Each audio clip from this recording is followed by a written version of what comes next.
Hello everyone, welcome to career achiever. अब ये हमारा फोर्थ लेक्चर है सेल बायोलॉजी में। इस सबसे पहला जो हमने लेक्चर लिया था वो हमने बात करी थी, सेल का इंट्रोडक्शन देखा था, सेल के टाइप्स हमने देखे थे, कितने टाइप्स के होते हैं, यूनिसेलुलर, मल्टीसेलुलर। फिर जो फर्दर हमने प्रोकैरियोट्स यूकैरियोट्स के बारे में भी इसमें जाना था, इंट्रोडक्शन देखा था, डिस्कवरी देखी थी, हिस्ट्री देखी थी, सेल थ्योरी देखी थी। इन सब के बारे में हमने पहले लेक्चर में बात करी। जो दूसरा हमने सेल बायोलॉजी में लेक्चर लिया था वो था हमारा प्रोकैरियोट्स वर्सेस यूकैरियोट्स। इन दोनों के बारे में हमने जाना। तीसरा जो लेक्चर लिया था हमने वो प्लाज्मा मेम्ब्रेन के बारे में लिया था हमने, कि प्लाज्मा मेम्ब्रेन क्या होता है ना, इसके स्ट्रक्चरल कंपोनेंट्स क्या होते हैं, कौन कौन से मॉडल्स आए इसके ऊपर, ट्रांसपोर्टेशन कैसे होता है प्लाज्मा मेम्ब्रेन में। दो तरीके से हमने बात करी थी, एक्टिव ट्रांसपोर्ट, पैसिव ट्रांसपोर्ट। तो इनके बारे में हमने बात करी थी। हमारा फोर्थ लेक्चर है जो है सेल वॉल के ऊपर। ठीक है, तो हमने ये फर्स्ट लेक्चर में भी इंट्रोडक्टरी पार्ट में देखा था कि जो बहुत सारे जो एनिमल्स होते हैं, मतलब जो बैक्टीरिया होते हैं, फंगाई होते हैं, एल्गी होते हैं, प्लांट होते हैं, इन सब की जो आउटर कवरिंग होती है वो होती है सेल वॉल। जो बाउंड्री होती है वो होती है सेल वॉल। लेकिन जो एनिमल सेल्स होते हैं उनकी जो आउटर बाउंड्री होती है वो होती है प्लाज्मा मेम्ब्रेन। तो क्या प्लांट में, बैक्टीरिया में, फंगाई में प्लाज्मा मेम्ब्रेन नहीं होती? होती है। प्लाज्मा मेम्ब्रेन के ऊपर एक और बाउंड्री होती है जिसको हम बोलते हैं सेल वॉल। तो आज हम इसके बारे में डिस्कस करने वाले हैं, डिटेल में बात करते हैं। तो क्या होती है सेल वॉल क्यों होती है ना? तो और आती कहाँ से, कैसे फॉर्मेशन होता है इसका? ठीक है, सबसे पहली बार किसने डिस्कवर करा था? तो जो सेल वॉल थी, एक्चुअली जब प्लांट सेल की डिस्कवरी हुई थी, है ना, एनिमल सेल की डिस्कवरी हुई, तो जो स्केल्डन और शेकमॉन थे, इन्होंने ही बताया कि जो प्लांट्स होते हैं उनके अंदर एक ऐसी कवरिंग होती है जो एनिमल सेल्स में नहीं होती, जिसको नाम दिया सेल वॉल। ये जो सेल वॉल होता है ये एक नॉन लिविंग रिजिड स्ट्रक्चर होता है। एक रिजिड प्रोटेक्टिव लेयर होती है प्लाज्मा मेम्ब्रेन के ऊपर, जो कि प्रोवाइड करती है मैकेनिकल सपोर्ट सेल को। टफ होती है, फ्लेक्सिबल होती है और समटाइम रिजिड भी होती है। ये सेल को प्रोवाइड, मतलब है ना, सेल को स्ट्रक्चर सपोर्ट तो देती है, साथ में उसको प्रोटेक्ट भी करती है और फिल्टरिंग मैकेनिज्म भी शो करती है। मतलब ये भी सेमी परमेबल मेम्ब्रेन होती है। ऐसा नहीं है कि इसके जो ये ज़्यादा रिजिड होती है तो इसका आर पार कुछ नहीं जा सकता, इसके आर पार जा सकता है, वरना वाटर मॉलिक्यूल्स, आयंस कैसे सेल से ट्रांसफ़र होंगे, अंदर बाहर करेंगे। ठीक है, तो ये भी सिलेक्टिवली परमेबल होती है। जो सेल वॉल होती है ज़्यादातर प्रोकैरियोट्स में प्रेजेंट होती हैं, एक्सेप्शन भी है, जैसे कि मॉलिक्यूट बैक्टीरिया, इनके अंदर नहीं होती। जो मॉलिक्यूट बैक्टीरिया होते हैं इनके अंदर सेल वॉल प्रेजेंट नहीं होती।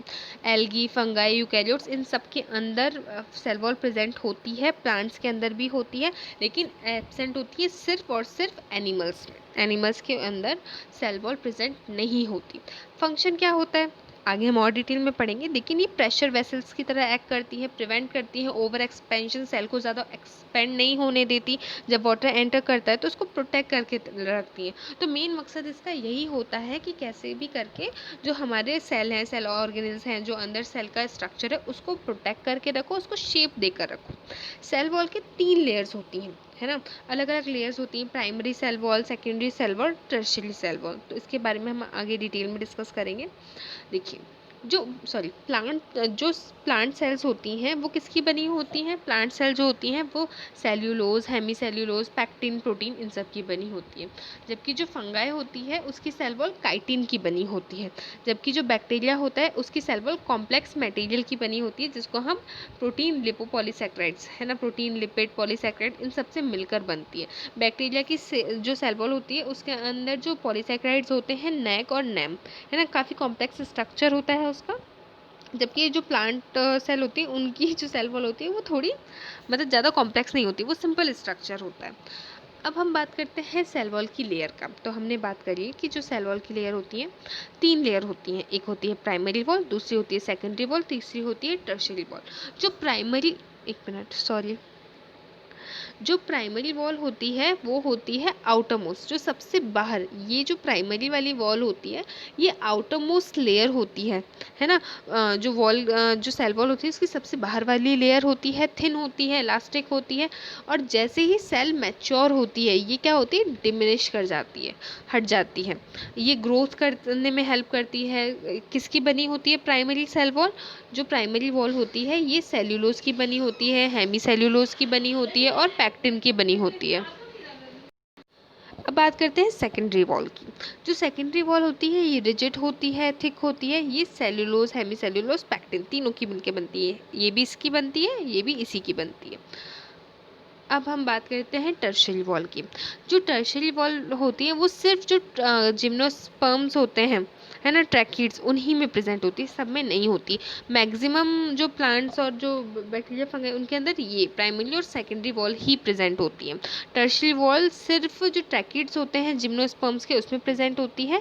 ये किसकी बनी होती है टर्शियरी वॉल? ये हेमी सेल्यूलोज और जाइलन की बनी होती है। जबकि प्राइमरी और सेकेंडरी वॉल किसके बने होते हैं? वो हेमी सेल्यूलोज, सेल्यूलोज, पैक्टिन, इन सब से मिलके बनते हैं। ठीक है। अब क्या होता है, ये जो सेल्स होती हैं, है ना, मान लीजिए ये एक सेल है, इसके अंदर जो प्राइमरी सेल है आउटर मोस्ट और इसके अंदर जो सेकेंडरी सेल है, अब इसके बीच में ये जो स्पेस होता है ना, इसको हम बोलते हैं मिडिल लैमेला। तो जो दो सेल्स होते हैं उनके बीच में जो स्पेस होता है उसको हम बोलते हैं मिडिल लैमेला। अब ये जो मिडिल लैमेला होता है किसका बना होता है? कैल्शियम और मैग्नीशियम का बना होता है। ठीक है, कैल्शियम और मैग्नीशियम का बना होता है। और सेल वॉल क्या करती है? प्रोटेक्टिव लेयर तो होती है सेल की, है ना। अब सेल वॉल जो होती है कहाँ से सिंथेसाइज होती है? तो जो प्लांट होते हैं उनकी जो गोल्गी बॉडीज होती हैं, जिसको हम डिक्टाइसोम्स भी बोलते हैं। ठीक है, डिक्टायोसोम्स, है ना। तो जो प्लांट्स होते हैं उनकी गोल्गी बॉडी की जो वो होती है वहाँ से सेल वॉल सिंथेसाइज होती है ना। और बहुत मतलब इनका जो लिपिड नेचर होता है वो क्यूटिन और स्यूबेरिन की वजह से होता है ना। अब बात करते हैं फॉर्मेशन कैसे होता है ना। कहाँ पर सिंथेसाइज होती है ये तो समझ में आ गया, है ना। कैसे सिंथेसाइज कौन करता है? गोल्गी बॉडीज जो होती है जिनको हम डिक्टायोसोम्स कहते हैं, ये सिंथेसाइज करते हैं। फॉर्मेशन होता कैसे? दो मेथड होते हैं सेल वॉल के फॉर्म होने के। एक होता है हमारा इंटरसेप्शन, दूसरा होता है एपोजिशन। इंटरसेप्शन में क्या होता है कि जो वॉल का मटेरियल होता है ना, जो वॉल होती है फाइन फाइन ग्रेन्स होते हैं वो आके डिपॉजिट होते हैं प्लाज्मा मेम्ब्रेन के ऊपर, और जब ये डिपोजिशन होता है तो इनसे जो वॉल बनती है वो सेल वॉल बनती है। ठीक है। तो दूसरा होता है एपोजिशन। एपोजिशन में क्या होता है? लेयर लेयर आके जुड़ती जाती है ना, प्लाज्मा मेम्ब्रेन के ऊपर, तो उससे सेल वॉल का फॉर्मेशन होता है। तो ये दो तरीके से होता है। जो इंटरसेप्शन वाला तरीका होता है इससे प्राइमरी वॉल फॉर्म होती है, जबकि जो सेकेंडरी वॉल जो ये वाली वॉल होती है वो इन दोनों से मिलकर बनती है। इसमें इंटरसेप्शन भी होता है और एपोजिशन भी होता है। ठीक है, अब हम आगे चलते हैं। ये देखिए अलग अलग सेल है ना, अलग अलग सेल्स होती हैं, वो अलग अलग तरीके की उनमें सेल वॉल होती है। तो ये जो सेल है इसके ऊपर सेल वॉल नहीं है, ये प्लांट सेल है जिसके ऊपर सेल वॉल प्रेजेंट है। ये भी सेल है, ये gram positive bacteria, gram negative bacteria, जो बैक्टीरिया है उनके ऊपर जो सेल वॉल है उसका स्ट्रक्चर है। तो ये सेल वॉल का स्ट्रक्चर है जो अलग अलग सेल्स में, बैक्टीरिया में, फंगाई में, प्लांट सेल्स में, इन सब में प्रेजेंट होता है। प्लांट की जो सेल वॉल, ये प्लांट हो गया, प्लांट के ऊपर जो सेल वॉल है ये इस तरीके से मिडिल लैमेला भी है, प्राइमरी वॉल भी है, और इसके नीचे प्लाज्मा मेम्ब्रेन है। ठीक है, प्लांट के सेल वॉल का स्ट्रक्चर है ये। अब जो प्राइमरी वॉल होती है और जो सेकेंडरी वॉल होती है इसमें डिफरेंस होता है। जो प्राइमरी वॉल होती है ये सेलुलोज माइक्रोफाइब्रिल्स होते हैं, यहाँ पे डिस्पर्स मैनर में होते हैं। माइक्रोफाइब्रिल्स क्या होते हैं, है ना, ये क्या होता है, जो सेल वॉल की लेयर होती है ना, लेयर बाय लेयर जो अरेंज होता है उसको हम सेलुलोज माइक्रोफाइब्रिल्स कहते हैं, है ना। तो ये जो होते हैं ये डिस्पर्स मैनर में होते हैं, है ना, इधर उधर बिखरे टाइप के होते हैं। जबकि सेकेंडरी वॉल में ये पैरेलली अरेंज होते हैं, है ना, तरीके से अरेंज होते हैं। दूसरा जो होता है हेमी सेल्यूलोज, तो प्राइमरी वॉल के अंदर हेमी सेल्यूलोज ज़्यादा होता है as compare to secondary cell wall. तीसरा जो लिपिड्स और प्रोटीन्स दोनों प्रेजेंट होते हैं प्राइमरी वॉल्स में, जबकि सेकेंडरी वॉल में लिपिड और प्रोटीन जो होते हैं वो लेस प्रेजेंट होते हैं या फिर होते ही नहीं हैं। दूसरा जो प्राइमरी वॉल होते हैं ये इंटरसेप्शन के थ्रू फॉर्म होता है, जबकि सेकेंडरी वॉल जो होता है वो इंटरसेप्शन और एपोजिशन दोनों के थ्रू फॉर्म होता है। तीसरा प्राइमरी वॉल जो होती है वो सारे सेल्स में प्रेजेंट होती है, जितनी भी सेल वॉल होती है उन सब में प्राइमरी वॉल तो होगी ही होगी। दूसरा जो सेकेंडरी वॉल होती है वो सब में होती है एक्सेप्ट मेरिस्टेम सेल्स। जो मेरिस्टेम सेल्स होते हैं उनके अंदर ये वॉल प्रेजेंट नहीं होती। फंक्शन क्या होते हैं सेल वॉल के? विदस्टैंड ट्रिगर प्रेशर, हमने स्टार्टिंग में ही बात करी थी। जो ट्रिगर प्रेशर होता है ये फोर्स होता है ना, जो एग्जर्ट मतलब जो सेल वॉल के अगेंस्ट जो प्रेशर एग्जर्ट होता है, तो जो सेल के जो भी कंटेंट्स होते हैं सेल के अंदर, प्लाज्मा मेम्ब्रेन हो गई, तो ये क्या करते हैं, प्लाज्मा मेम्ब्रेन क्या करती है, अंदर से पुश करती है ना, बाहर से कोई वो चीज़ पुश कर रही है, तो ये जो प्रेशर होता है ये प्लांट को हेल्प करता है कि रिजिडिटी प्रोवाइड करने में, और है ना उसको रप्चर नहीं, मतलब है ना कई बार क्या होता है जब ज़्यादा ऊपर नीचे हो जाता है तो सेल रप्चर भी हो जाती है ट्रिगर प्रेशर की तरह। तो ट्रिगर प्रेशर को झेलने की शक्ति रखता है सेल वॉल। दूसरा, सपोर्ट प्रोवाइड करता है, मैकेनिकल स्ट्रेंथ और सपोर्ट प्रोवाइड करता है, कंट्रोल करता है डायरेक्शन सेल ग्रोथ की, रेगुलेट करता है ग्रोथ को। सेल वॉल जो होता है वो सिग्नल भेजता है सेल को एंटर करने के लिए सेल साइकिल में, in order to divide and grow, कि किस तरीके से डिवाइड करना है, कैसे ग्रो करना है। अगर मान लीजिए एक जगह पे ज़्यादा सेल होगी तो बहुत ज़्यादा सेल होगी तो ट्यूमर का फॉर्मेशन हो जाएगा, नहीं।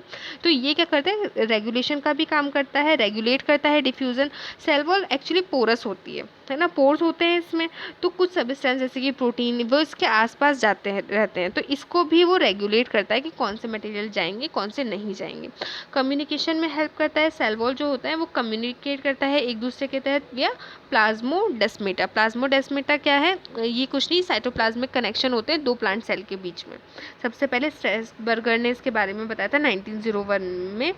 ये पोर्स या चैनल्स होते हैं दो प्लांट सेल्स के बीच में जो कि एक दूसरे से कम्युनिकेशन में हेल्प करते हैं। तीसरा होता है प्रोटेक्शन, और ये सबसे मेन फंक्शन होता है सेल वॉल का कि ये बैरियर की तरह मतलब बैरियर प्रोवाइड करता है, प्रोटेक्ट करता है।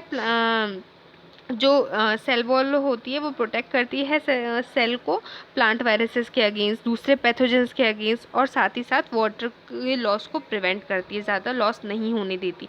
बैक्टीरिया में तो बहुत ज़रूरी है क्योंकि 70% उनमें पानी होता है, और अगर है ना बैक्टीरिया वाटर लॉस हो जाएगा तो डेसिकेशन के मारे मर जाएंगे वो, है ना, ड्राइनेस हो जाएगी मर जाएंगे, एवेपोरेशन हो जाएगा, सेल सरफेस से पानी जो होगा वो रिमूव हो जाएगा। तो सेल वॉल प्रोटेक्ट भी करती है। स्टोरेज, सेल वॉल स्टोर करती है कार्बोहाइड्रेट, है ना, प्लांट ग्रोथ को यूज़ करने के लिए, मतलब है ना ये क्या करती है, इसके अंदर कार्बोहाइड्रेट होते हैं, तो जब आगे जाके कभी ज़रूरत पड़ती है तो ये प्लांट को जो सेल है वो उसको क्या करता है, यूटिलाइज भी कर सकता है, तो स्टोरेज का भी काम करती है। तो आज के लिए इतना ही। Thank you so much. अगर आपको लेक्चर पसंद आया हो तो आप लाइक कर सकते हैं, सब्सक्राइब कर सकते हैं। मैं इसके जो नोट्स हैं वो करियर अचीवर वाले चैनल पे डाल दूँगी, उसका लिंक नीचे होगा, और जो इससे पहले के लेक्चर है अगर आपने नहीं देखे तो आप देख लीजिए, उसको भी मैं डाल दूँगी। Thank you so much.